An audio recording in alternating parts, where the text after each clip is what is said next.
Petri Wine brings you Basil Rathbone and the New Adventures of Sherlock Holmes.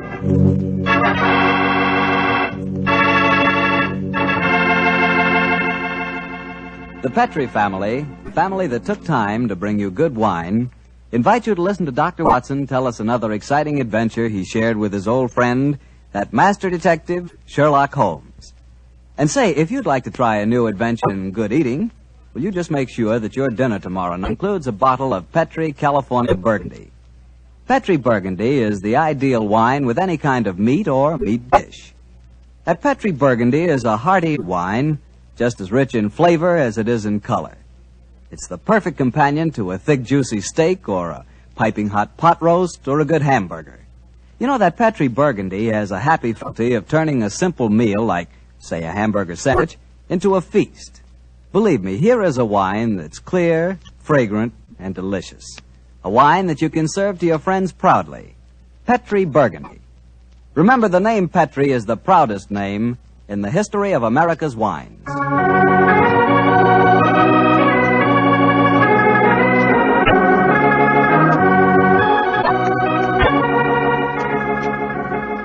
And now let's join our good friend, Dr. Watson. I'm out here on the patio, Mr. Bartell. Well, I see you're making the most of a wonderful evening, Doctor. Oh, yes, my boy. It's pleasant to sit out here on a summer's night with a good friend and a pipe, a bottle of wine. Help yourself to a glass and sit down. Well, thank you, sir. All ready with tonight's new Sherlock Holmes adventure, Doctor? Yes, and a strange story it is. It was in the autumn of 1899, Mr. Bartell, that I decided both as doctor and friend that Sherlock Holmes was in desperate need of a holiday. He'd really been overdoing it, huh? Oh, yes, my boy. It had been an unusually busy year, and at the time my story begins, Holmes was suffering from complete exhaustion. So, my boy, towards the end of October in that year, we found ourselves in the charming city of Kazanlak, capital of the small Balkan kingdom of Grozny. A few nights after our arrival, I remember Pavlu Krasnodar, Groznian minister of police, took us to hear the singing of a certain young Hungarian opera star, Miss Lily Rayner, who was then touring Europe. At our table was her fiancé, the charming young aristocrat Prince Stefano. And it was very easy to see as he sat there listening to the song that the boy was head over heels in love.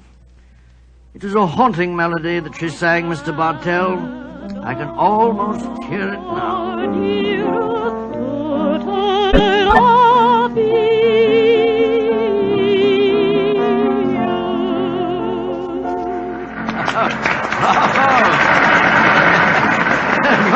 You're a very lucky man, Prince Stefano. Your fiancée's voice matches her beauty. Oh, yes, Dr. Watson. I consider myself the most fortunate man in Grozny. She has a magnificent voice, the finest singing I can recall since... Since when, Mr. Holmes? I was thinking of a prima donna of the Warsaw Opera who attained considerable success in London, Miss Irene Adler. Oh, by George, yes. But she was a criminal, one of the few that outwitted you, Holmes. Oh, that was a case that would have interested you, Mr. Krasnodar. I'm familiar with it, my dear doctor. You are unusually solemn tonight, Krasnodar. Have a glass of wine, and I will bring Lily to our table, and we will toast our happiness. I'm afraid I cannot drink to that toast, Prince Stefano. Why not? Oh, I know why. You, the notorious lady killer of Grozny, are jealous. You're in love with Lily yourself. Prince Stefano, I have sad news for you. I have come here tonight, but for one purpose. To arrest your fiancée. What? You're joking. It is far from a joke. At my ministry, we have evidence, conclusive evidence, that Miss Lily Rayner is a spy. Spy? Good Lord. And the penalty for spying in Grozny? That, my friend, is why I would drink no toast. In Grozny, the penalty for espionage is death.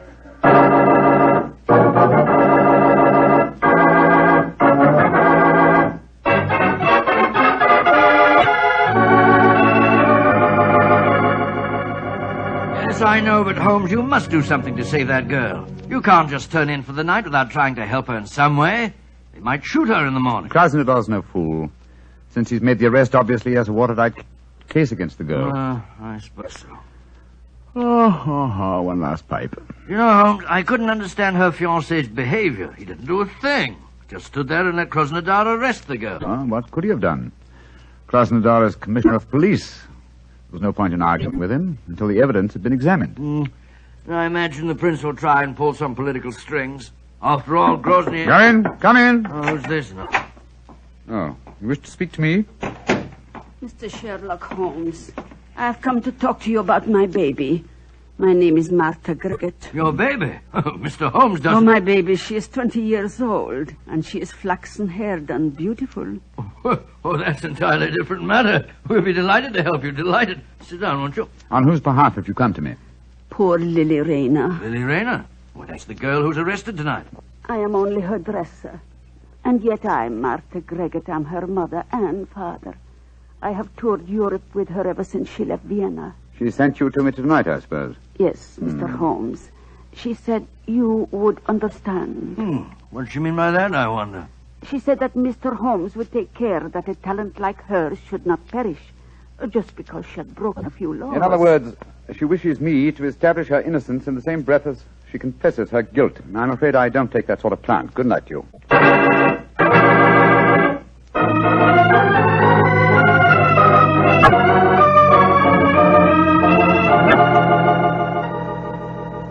Mr. Holmes, Dr. Watson, I am glad that you came to my office this morning.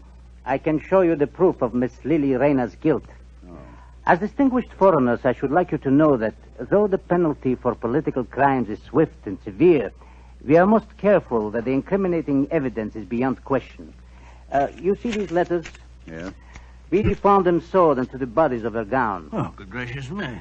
They're a series of highly dangerous letters from Joseph, the leader of the Revolutionary Party with whom she is obviously hand in glove.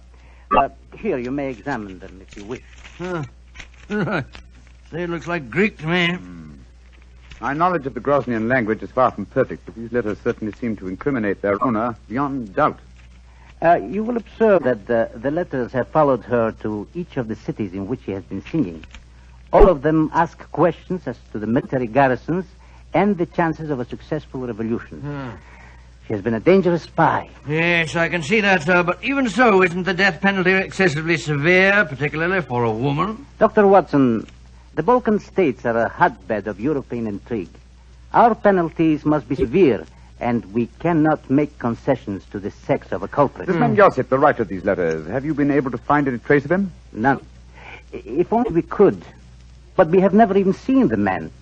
However, we are fortunate to trap his assistant and apparently the lady of his choice.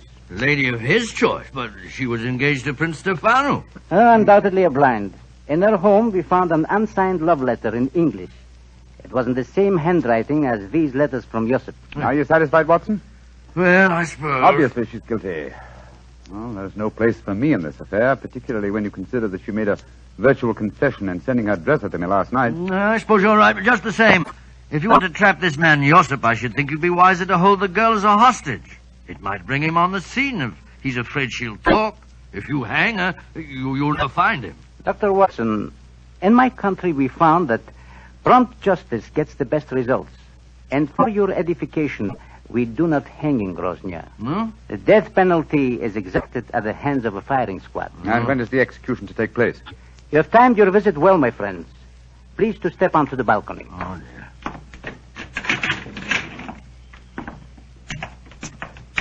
I think that answers your question, Mr. Holmes. Great Scott.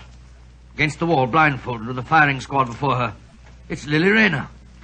Grosnian justice indeed moves swiftly, Mr. Krasnodar. It has to, my friend.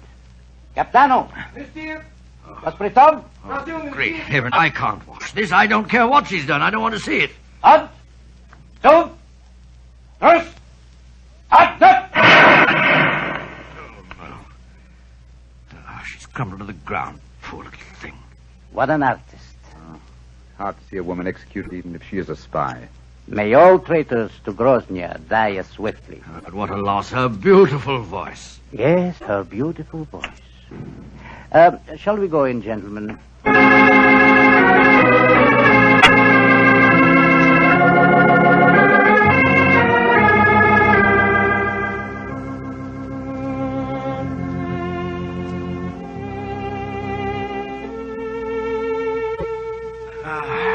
You know, Holmes, I can still see that poor girl as she crumbled before the firing squad. So can I, old chap. That's her song you're playing, isn't it? Yes. The melody still haunts me.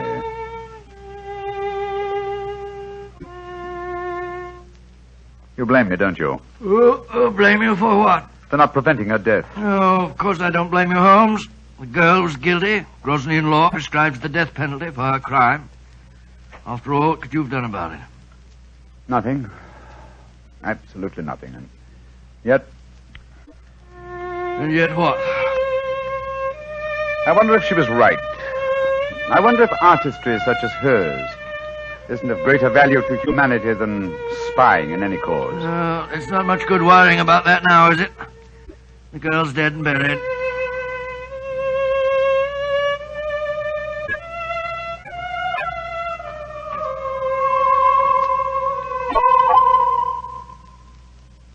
Watson.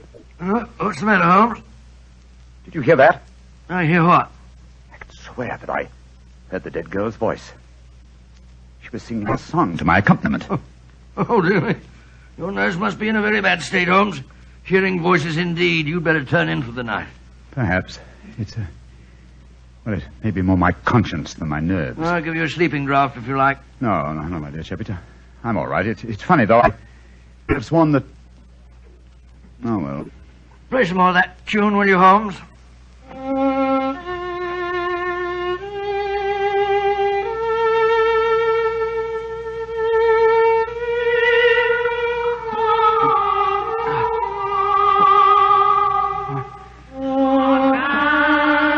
Great heavens!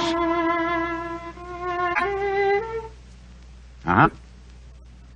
You heard it this time, eh, Watson? Of course I did. It was her voice. There's no mistaking it. Holmes, I don't believe in ghosts, and yet I could swear... Listen.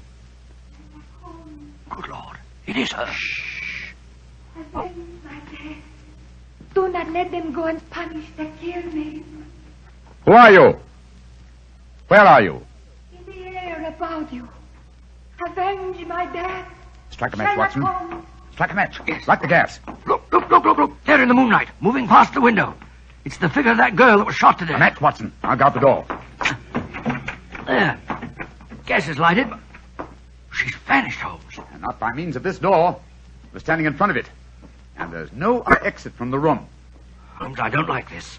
We're dabbling in the supernatural. Stop trembling, Watson.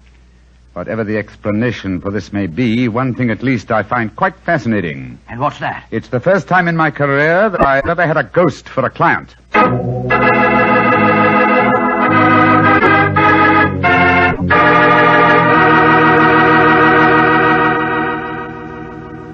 Dr. Watson will tell us the rest of his story in just a second, so I'm just going to tell you about a wine that adds the perfect finishing touch to a good meal. Petri California Muscatel. With its sunshiny golden color and its full aroma, you just know Petri Muscatel is going to taste good. And it really does. The flavor of big, plump Muscat grapes picked when they're full to bursting with luscious juice. For the wine that everybody likes, serve Petri Muscatel.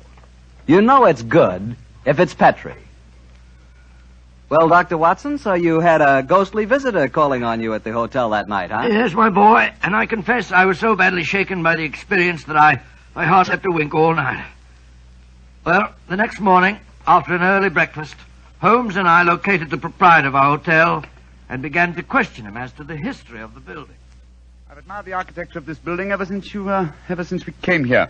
A house of this period would undoubtedly have been built with secret passages and staircases. I confess that I know of one secret staircase there. There may well be others. Indeed, and where's the one you know of? Do you wish to explore it, gentlemen? Oh, very much. My friend and I are most interested in such things. Follow me, please. These stairs lead to our wine cellars. Thousands of feet have tramped up and down these steps. Only a select few know that behind this tapestry here... behind this tapestry, gentlemen, is apparently a solid wall. But the wall is not solid. You have a match, perhaps. Oh, yes, of course. Here you are. We keep a candle here in this niche for just such an occasion as this. So, please hold back tapestry, sir. Oh, I've got it. Thank you. Now, let me see. 1, 2, 3, 4. The fourth brick up from the stair. I press it so, and... Look, Holmes. Great Scott, a section of the wall swinging out. It's closing a stairway behind it. Ingenious. There, gentlemen. Allow me to give you the candle. But aren't you going to lead the way? No, sir. I'm not going to lead the way, thank you. I have owned this hotel for 32 years, and yet I have never explored this stairway. Why, sir? Is it reputed to be haunted? Yes, it is supposed to be haunted. The candle, gentlemen. Thank you. Yes, I'm much obliged to you. Come on, Watson. I shall wait here. I don't think I care for this, Holmes. Frightfully dark in here. Damp and mouldy, too. Look, Watson. Look here. Where? This landing. Landing? Nothing but dust and cobweb. Closer, old chap. There's the faint imprint of a woman's heel here. Oh, by George, yes. Shoes that have gone both up and down these stairs in the last 24 hours. Exactly. And there's a reverse print over here. This, my dear chap, I think accounts for the appearance and disappearance of our visitor last night. Yes, but Holmes, it was the singer, Lily Rayner. Yet we saw her shot yesterday morning. Rubbish, Watson, rubbish. What have we to do with walking corpses? Come on, old fellow. Let's see where this stairway leads us to. I know, but then what did we see if we didn't see a ghost last night? That, my dear chap, is what we have to find out. Wait a minute. Staircase ends here. That's strange. Yes, against a blank wall. That doesn't make sense. And yet the entrance to this stairway was an apparent blank wall, too, remember? Let's see if the same formula will do the same trick here. What was it? Oh, yes. 1, 2, 3, 4. Yeah, 4 bricks up from the step. I press so and... Open sesame! The wall swinging back again. What do we see? Another tapestry. A tapestry that is very familiar. Well, I should say so. This hidden door leads into your very own bedroom. Exactly, my dear chap. Now we know beyond doubt how the apparent ghost made her appearance last night. Don't you suppose it must have been someone impersonating the dead girl? That, my dear fellow, is a question that can only be answered by calling on her fiancé, Prince Stefano. Let's go over and see him at once, shall we?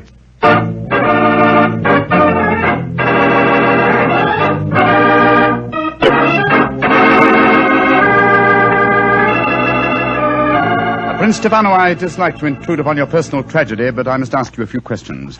Ask your questions. Did your fiancée have a sister who may have resembled her? No.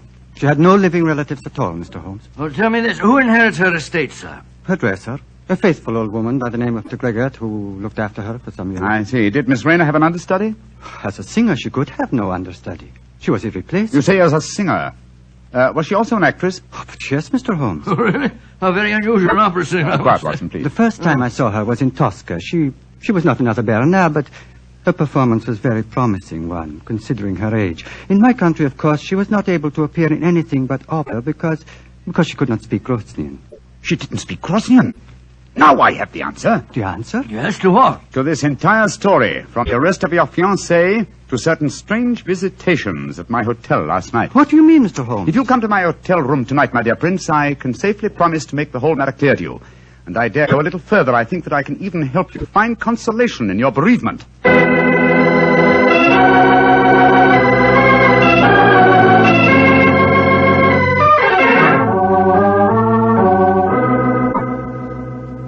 Ladies and gentlemen, I can see that you wonder why Dr. Watson and I have asked you to come here to our hotel tonight. As Minister of Police, I should be stupid if I did not realize that since your other two guests are the Prince Stefano and Martha Gregor, the dead girl's dresser, that this meeting has some bearing on the execution of Miss Lily Rayner. I should prefer to say her murder. Ladies and gentlemen, if you please, I should like to make my own position in this matter quite... 2 nights ago, you, Martha, came to me on behalf of Miss Lily Rayner to solicit my aid. I, convinced that she was guilty, refused that aid. Yesterday morning, she died before a firing squad. Last night, her ghost appeared to me here in this room and asked me to avenge her death. Her ghost? What nonsense are you talking?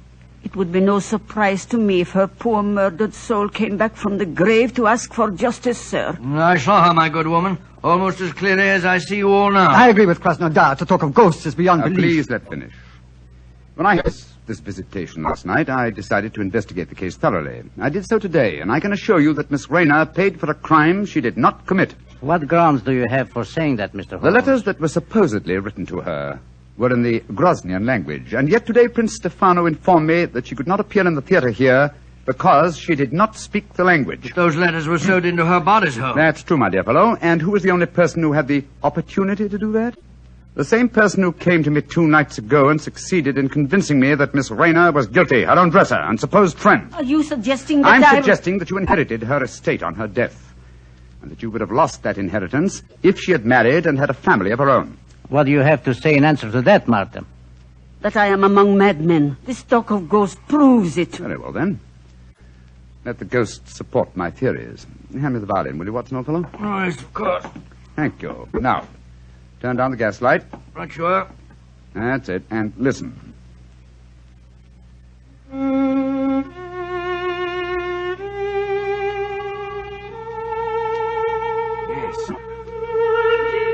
Yes.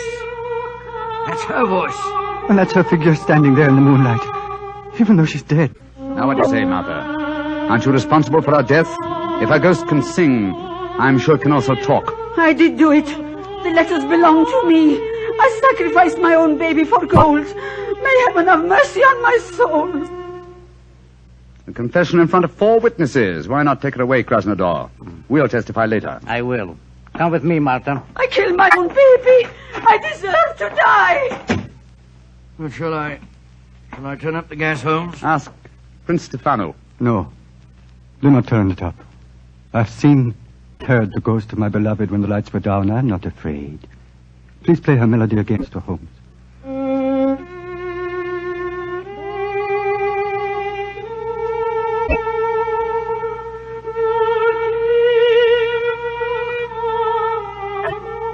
Aren't you afraid, Prince Stefano? Why should I be afraid?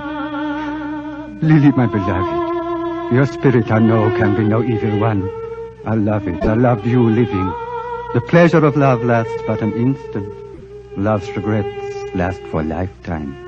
This is now my lifetime, brightened by your gracious ghost. I'm sure this is a very touching scene, but it's getting dreadfully maudlin. All right, Miss Rayner. You may come from behind the tapestry now. Watson, old chap, turn up the gaslight. There's a good fellow. Right you are, Holmes.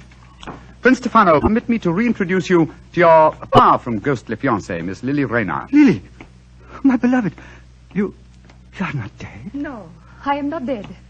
Though I cannot see how Sherlock Holmes fathomed my secret. And there, my dear young lady, you're in exactly the same boat as I am. Surely the answer is obvious. You gave me the key yourself, Prince Stefano. I did, but how, Mr. Holmes? When you informed me that Miss Rayner had once played the title role in Tosca. Tosca? What's that got to do with anything, Consider Holmes? the plot, Watson. A minister of police who is very susceptible to a lady's charms arranges a false execution. Knowing Mr. Krasnodar's weakness, Miss Rayner, you prevailed upon him to do likewise. Huh. Well, then the whole execution was a piece of pantomime. The rifles must have contained blanks. That's right, old fellow.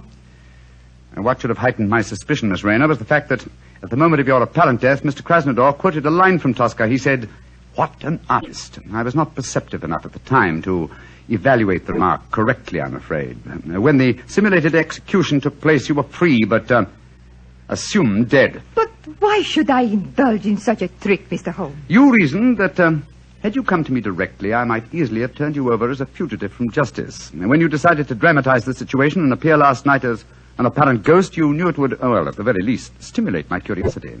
It would cause me to investigate the matter and possibly to learn the truth and clear you from suspicion. Well, yes, but Holmes, if she's innocent, how about the love letter in English, which was in the handwriting of Josip, the revolutionary leader? Well, I can see only one explanation for that. You, Prince Stefano, are that mysterious revolutionary Josip. Stefano? Oh, no, that is not possible. Mr. Holmes, you're a visitor in my country. I do not suppose you will be staying here much longer. Stefano, all these months you deceived me. Silence, Lily.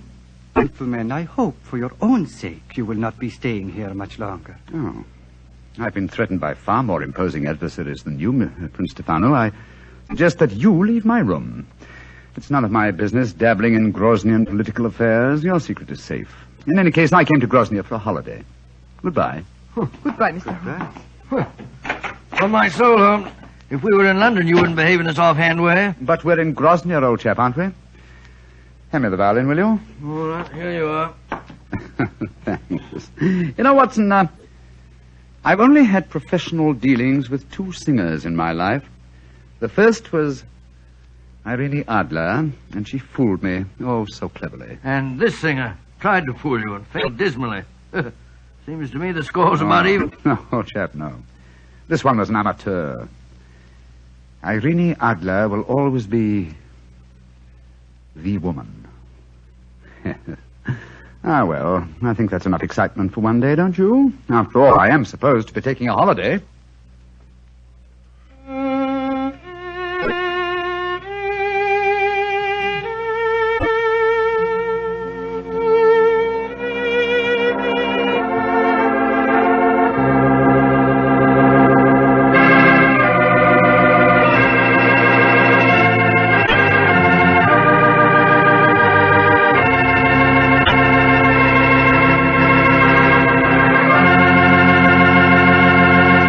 Doctor, that was a swell story. And I'll bet that you were a lot more interested in the beautiful Lily than your story tonight would have us believe. Well, of course I'm interested in a beautiful woman.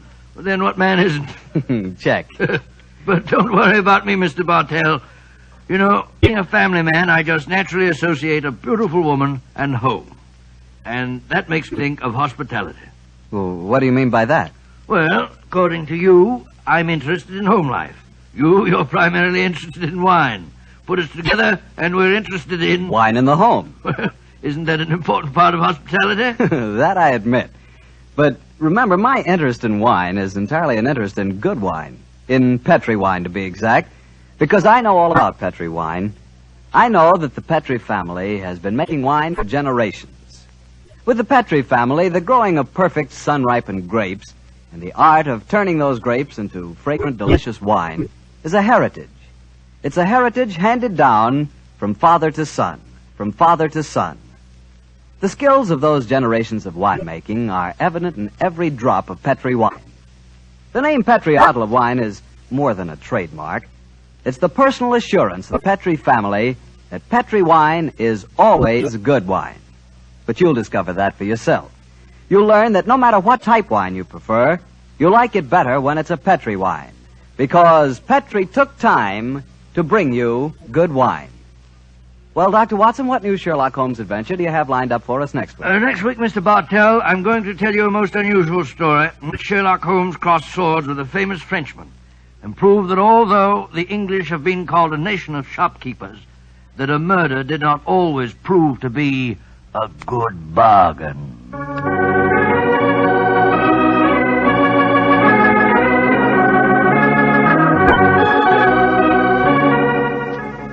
Tonight's Sherlock Holmes adventure was written by Dennis Keene and Anthony Boucher and was suggested by an incident in the Sir Arthur Conan Doyle story, The Sussex Vampire. Music is by Dean Fossler.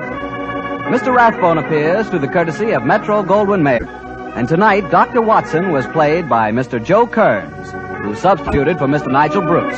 Mr. Bruce is scheduled to return to the program next week.